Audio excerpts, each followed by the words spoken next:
Chapter 6. La Carlotta sings Margarita. On Friday morning, La Carlotta had her breakfast in bed.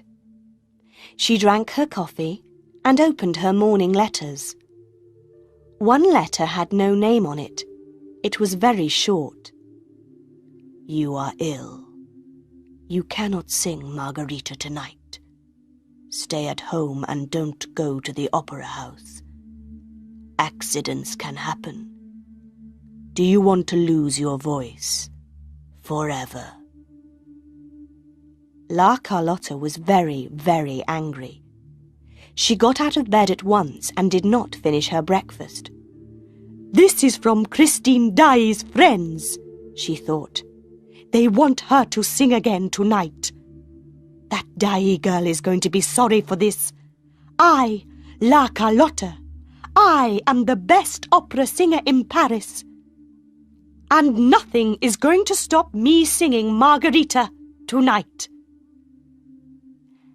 At 6 o'clock that evening, the dancers were in their dressing room. They talked and laughed and put on their red and black dresses for Faust. But Meg Giry was very quiet. What's the matter, Meg? Annie Sorelli asked. It's the opera ghost, Meg said. My mother says he's angry. She's afraid that something's going to happen tonight. Oh, pooh, the girl with black hair said. Who's afraid of an old ghost? An hour later, Monsieur Armand and Monsieur Firmin went into box 5 and sat down. They were not afraid of ghosts. Of course not. There were no ghosts in the opera house. Then, Monsieur Armand saw some flowers on the floor by the door of the box. Firmin, he whispered. Did you put those flowers there? Monsieur Firmin looked. No, I didn't, he whispered back. Did you? Of course not, you fool. Shh, the music's beginning. La Carlotta did not sing for the first hour. There were no strange voices in box 5, and the two directors began to feel happier. Then, La Carlotta came out onto the stage, and Monsieur Firmin looked at Monsieur Armand. Did you hear a voice just then? He asked quietly. No, Monsieur Armand said, but he looked behind him twice, then 3 times, and suddenly felt cold. La Carlotta sang and sang, and nothing happened. Then she began a beautiful love song. My love begins to quack. Everybody stared. What was the matter with Carlotta's voice? What was that strange noise? Quack! Carlotta stopped and began the song again. My love begins to quack. I cannot forget my quack. It was the noise of a toad. People began to talk and laugh. Monsieur Firmin put his head in his hands. Then he felt Monsieur Armand's hand on his arm. There was a voice in the box with them. A man's voice, laughing. Poor Carlotta tried again and again. I cannot forget my quack. Then the two directors heard the voice again. Behind them, in front of them, everywhere. Her singing tonight is going to bring down the chandelier. The two directors looked up at the top of the opera house. Their faces were white. The famous chandelier, with its 1,000 lights, broke away from its ropes and crashed down onto the people below. That was a terrible night for the Paris Opera House. One woman was killed by the chandelier, and many people were hurt. The opera house closed for 2 weeks, and La Carlotta never sang again. Chapter 7. My Angel of Music. For a week, Raoul saw Christine every day. Some days, Christine was quiet and unhappy. Some days she laughed and sang. She never wanted to talk about the opera house, or her singing, or Raoul's love for her. Raoul was very afraid for her. Who, or what, was this strange teacher, this man's voice, her angel of music? Then, one day, there was no Christine. She was not at her home, not at the opera house, not at their meeting places. Raoul looked everywhere and asked everybody, where was Christine Daae? But nobody knew. 2 days before the opera house opened again, a letter arrived for Raoul. It was from Christine. Meet me in an hour at the top of the opera house, on the 10th floor. The 10th floor of the opera house was a dangerous place. There were hundreds of ropes going down to the stage below. It was a long, long way down. Raoul and Christine sat in a dark corner, and Raoul took Christine's hands. Her face was white and tired. Listen, Raoul, she said quietly. I'm going to tell you everything, but this is our last meeting. I can never see you again. No, Christine, Raoul cried. I love you, and we... Shh! Quietly. Perhaps he can hear us. He's everywhere in the opera house, Raoul. Who? What are you talking about, Christine? My angel of music. I couldn't meet you last Saturday because he came for me and took me away. I was in my dressing room in the opera house, and suddenly he was there in front of me. I saw the voice for the first time. He wore black evening clothes and a mask over his face. He took me through many secret doors and passages, down under the opera house. There is a lake down there, a big lake. The waters are black and cold. He took me across the lake in a boat to his house. He lives there, Raoul, in a house on the lake, under the opera house.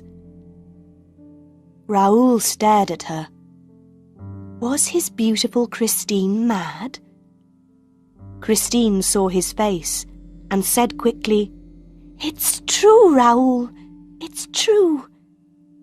And he is the Phantom of the Opera. But he's not a ghost. He's not an angel of music. He's a man. His name is Eric, and he loves me. He wants me to be his wife. No, Raoul, listen. There is more. He told me all this in his house, in a beautiful room. He said that no woman could ever love him because of his face. He was so unhappy. Then he took off his mask, and I saw his face. She began to cry, and Raoul put his arms around her. Oh, Raoul, he has the most terrible face. It is so ugly. I wanted to scream and run away. But where could I run to? He has the face of a dead man, Raoul, but he is not dead. He has no nose, just 2 black holes in his yellow face. And his eyes. Sometimes they are black holes. Sometimes they have a terrible red light. She put her face in her hands for a second. Then she said, I stayed in his house for 5 days. He was very good to me, and I felt sorry for him, Raoul. He wants me to love him, and I told him. No, Christine, no.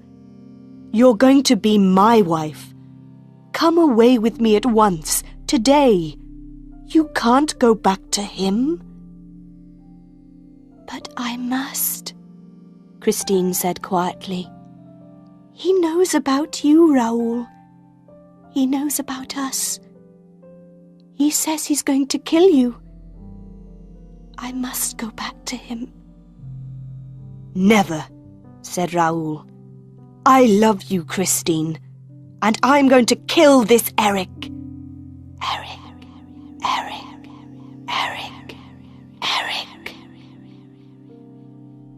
The word whispered round the opera house. Raoul and Christine stared. What was that? Raoul said, afraid. Was that his voice? Where did it come from? I'm afraid, Raoul, Christine whispered. I'm singing Margarita again on Saturday. What's going to happen? This, Raoul said.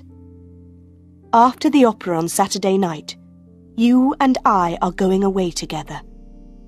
Come on, let's go down now. I don't like it up here. They went carefully along a dark passage to some stairs, then suddenly stopped. There was a man in front of them. A tall man in a long dark coat and a black hat. He turned and looked at them. No, not these stairs, he said. Go to the stairs at the front, and go quickly. Christine turned and ran. Raoul ran after her. Who was that man? He asked. It's the Persian, Christine answered. But who is he? What's his name? Why did he tell us to go to the front stairs? Nobody knows his name. He's just the Persian. He's always in the opera house. I think he knows about Eric, but he never talks about him. Perhaps he saw Eric on those stairs and wanted to help us. Hand in hand, they ran quickly down the stairs, through passages, then more stairs and more passages. At one of the little back doors to the opera house, they stopped. On Saturday night, then, after the opera, Raoul said, I'm going to take you away and marry you. Christine looked up into his face. Yes, Raoul. Then they kissed, there by the door of the opera house. Their first kiss.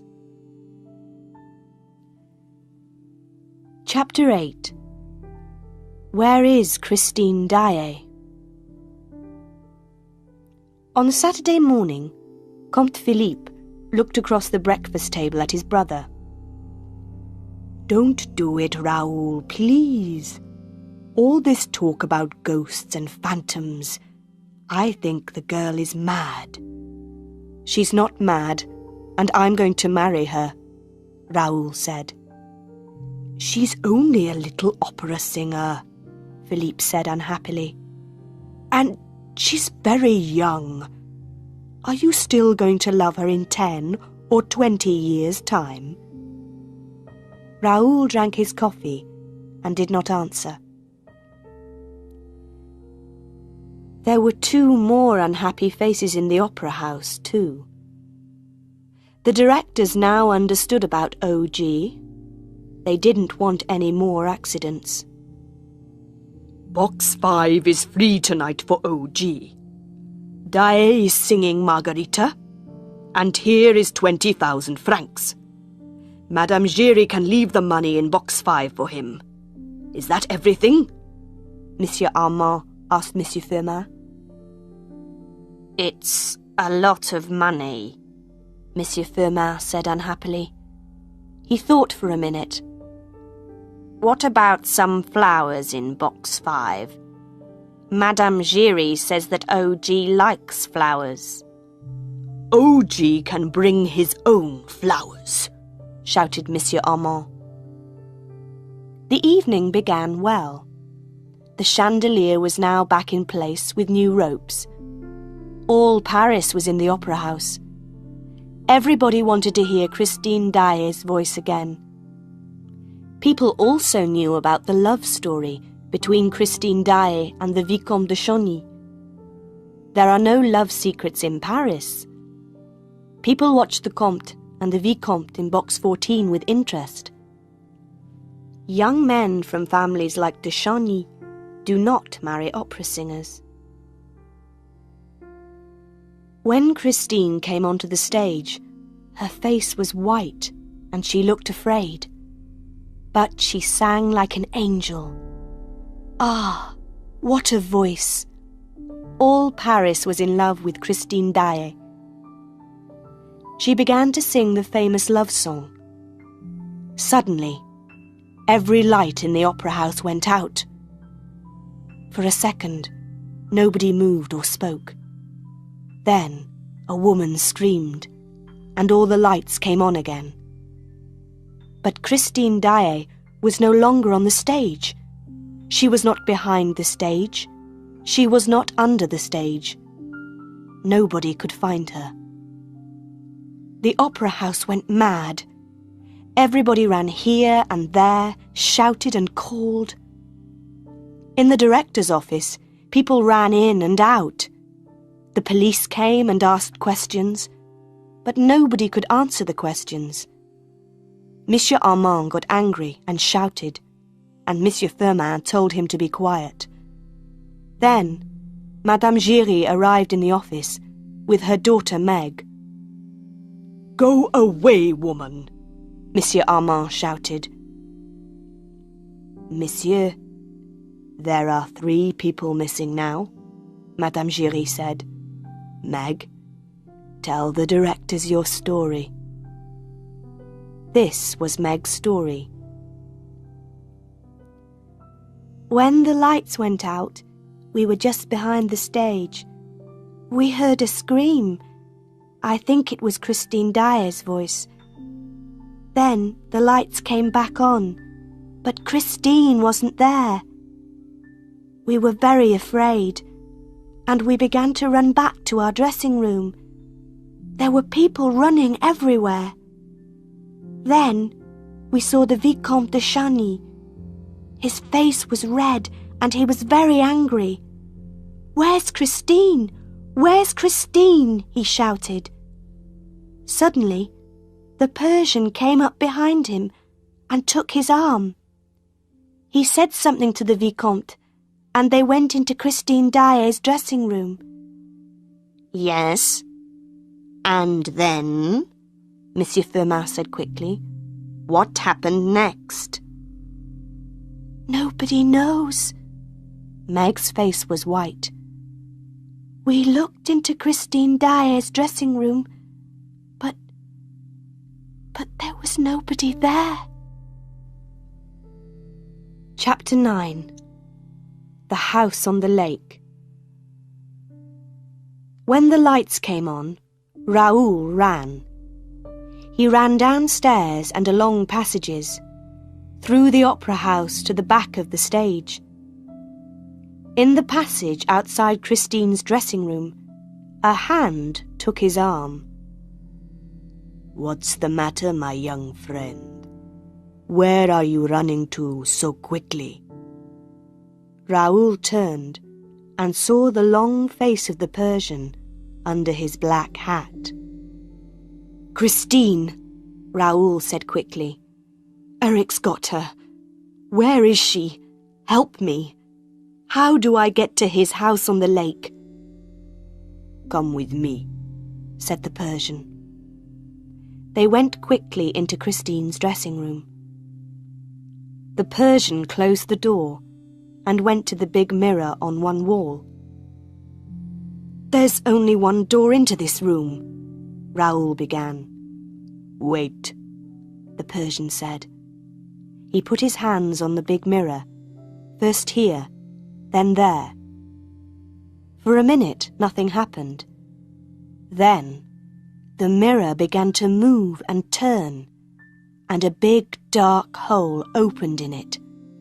Raoul stared. "Quick, come with me, but be careful," the Persian said. "I know Eric. I understand his secrets. Put your right hand up near your head, like this, and keep it there all the time." "But why?" Raoul asked. "Remember Joseph Bouquet and the rope around his neck? Eric is a clever man with ropes in the dark." They went down, down, down under the opera house. They went through secret doors in the floors, then along passages and down dark stairs.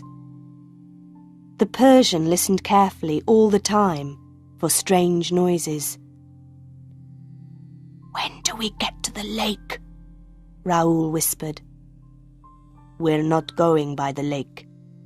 Eric watches it all the time. No, we go round the lake and get into Eric's house from the back. I know some secret doors." Soon they were there. In the dark, the Persian felt the wall carefully with his hands. "Ah, here it is," he whispered. The wall moved under his hands, and a small door opened. Very quietly, they went through. And then the door closed behind them. They could not get out. Inside the room it was very dark. They waited and listened. The Persian put his hands on the wall. "Oh no," he whispered. "It was the wrong door. This is Eric's torture room, the room of mirrors. We are dead men, Vicomte de Chagny. Dead men." At first Raoul did not understand, but he soon learnt. The lights came on, and they heard a man's laugh. Eric knew they were there. The room was all mirrors, walls, floor, ceiling. There were pictures in the mirrors of trees and flowers and rivers. The pictures moved and danced in front of their eyes, and the room was hot.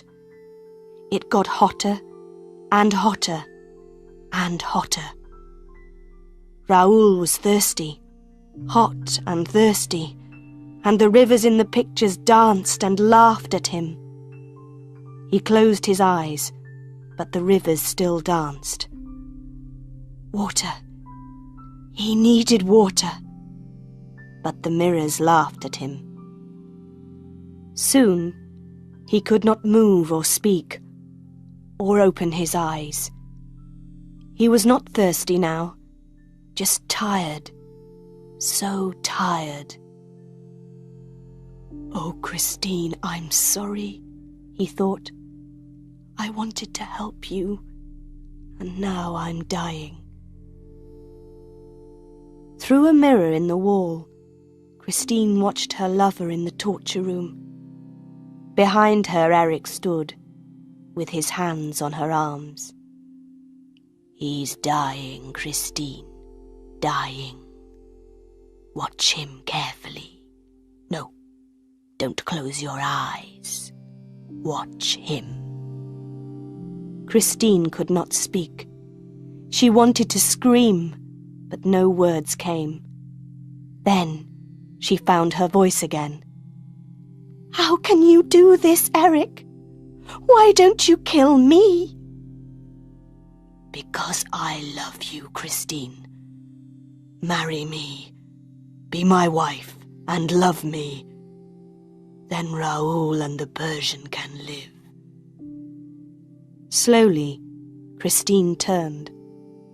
She looked into Eric's terrible, ugly face and spoke again, very quietly. Yes, Eric. From this minute, I am your wife. She put her arms around Eric's neck and kissed him slowly and lovingly on his ugly mouth.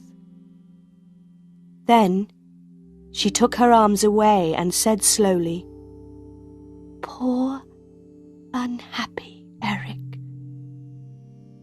Eric stared at her. You kissed me, he whispered. I didn't ask you, but you kissed me. Freely. Oh, Christine, my angel. That was my first kiss from a woman. Even my mother never kissed me. She gave me my first mask when I was 2 years old. She turned her face away from me every time I came near her. Eric put his ugly face in his hands and cried. Then he went down on the floor at Christine's feet. You are free, Christine, free. Go away and marry your Raoul and be happy. But remember Eric sometimes. Go now, quickly.